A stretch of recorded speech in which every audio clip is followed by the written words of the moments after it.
Capítulo 2: O caminho para a morte. Em 1982, Mellon Thomas morreu de câncer terminal. A condição era inoperável a qualquer tipo de quimioterapia que pudesse ajudá-lo, uma vez que isto faria com que ele se tornasse mais ainda vegetal. Deram 6 a 8 meses de vida. Mellon era um viciado em informações dos anos 70 e ficou cada vez mais desesperado com a crise nuclear, a crise ecológica e assim por diante.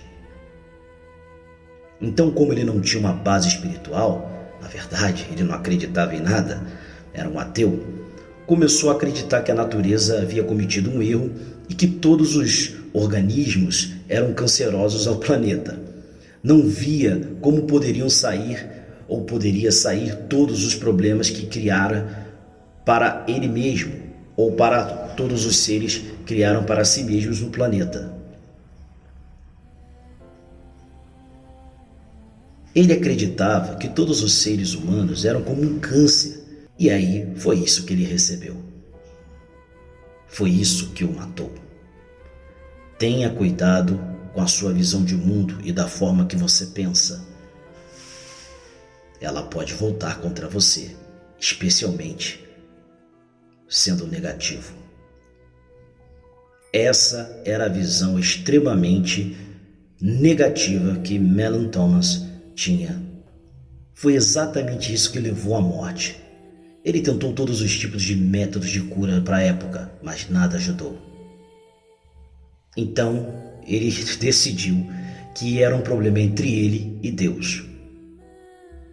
Ele nunca realmente havia enfrentado Deus, nem lidado com ele. Ele não estava envolvido em qualquer tipo de espiritualidade na época, mas começou a sua jornada para aprender um pouco mais da espiritualidade ou curas alternativas. Começou a ler tudo o que podia para se atualizar sobre o assunto, porque não queria ser surpreendido do outro lado. Então começou a ler sobre várias religiões e filosofias. Todas eram muito interessantes e davam alguma esperança de que havia algo do outro lado.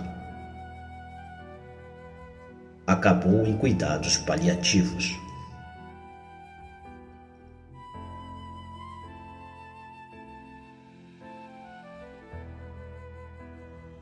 Abre aspas para Mellon Thomas. Lembro-me de acordar uma manhã em casa por volta das 4h30 e eu simplesmente soube que era isso. Era o dia que eu iria morrer. Então liguei para alguns amigos e me despedi.